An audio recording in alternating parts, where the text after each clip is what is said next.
Solana. Okay, so this is SOL's chart. As you can see, I have been dabbling on this chart. I have some crazy critical levels at $5, which did not pan out as the bulls managed to pick it up before that. But so far, why people have been drawn to Solana over the past 24 hours is primarily because of the volatility that has kicked in on this chart. Okay, now I just want you to focus on this current weekly candle, okay, which is already a good 38% to the upside. But it's not just 38%. Guys, Solana has been rallying since last week.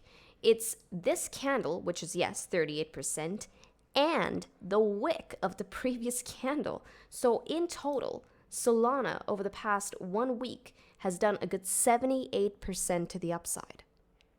Now you ask yourself, do you want to be buying into a 78% pump? Because that's what people are giving me the impression that they want to do. They want to be buying right here. Now, I'm not saying don't buy Solana. I'm just saying be smart about it, okay? You don't want to be buying up against resistance because, mind you, we are up against resistance at $14.67.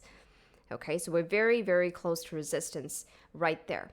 And that's why I'm saying prudence is going to be key. Now, I will be giving you my thoughts on this chart as to what I think is going to be the next best play for SOL and what I personally will be waiting for. Yes, in my opinion, I think SOL's chart is alluding to this being a patience game right now.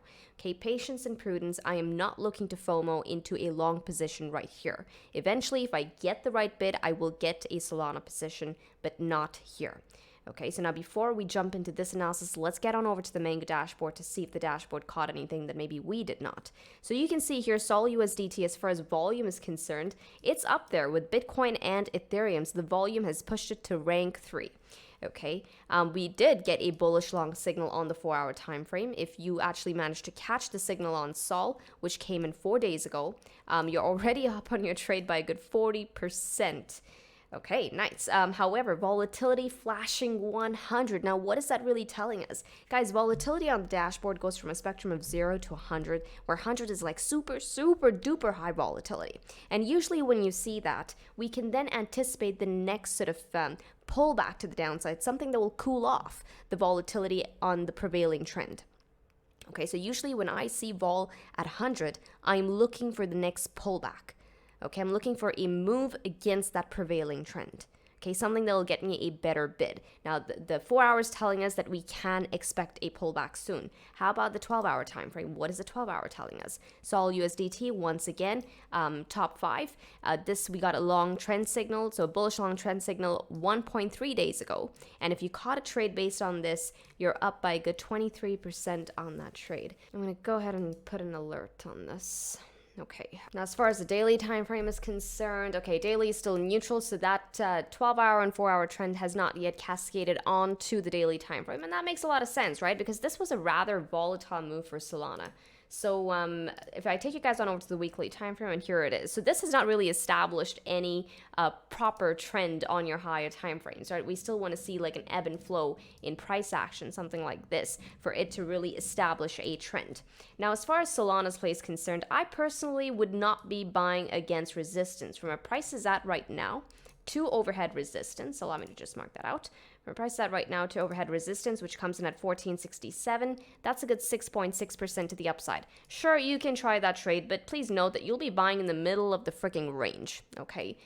When it comes to trades and really getting in those good positions, it's about getting high probability trade setups and not buying in the middle of the range. Because when you buy in the middle of the range, you're putting yourself in a very, very precarious situation when it comes to actually managing your trade. Because if price then moves against you, I want you to picture yourself buying here, okay, in the middle right here. Price moves against you, and now you're suddenly sweating your pants out in that very, very uncomfortable situation.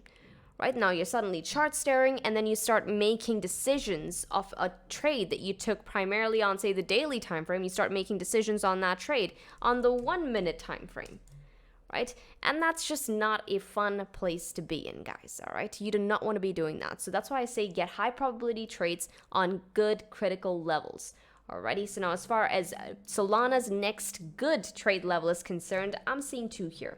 Now, if we go based off of the dashboard is telling us that, hey, we can expect a pullback sometime soon based on this crazy increase in volatility. And I'm in agreement with that. Now, for me to really anticipate the pullback, I'll be looking at where the trend is currently being established, right? It's either on the 4-hour time frame or the 1-hour time frame. Okay, it's the 4-hour. Let's go ahead and put on our Ichimoku. But so far for this trend to break, I'll be looking for the 10 SMA to be taken out. Okay, I think the proper bid opportunity on Solana would be $12.13. If we get lower, then all well and good. But why I like $12.13 is primarily also because that is the weekly zone. Right? Historically, it is that level that prices actually managed to hold, not only in November of 2022, but also right here during the bull market markup phase.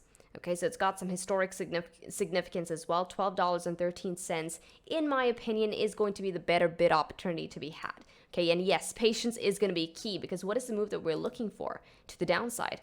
From where price is at right now to 12.13, that's a good 12% to the downside from here.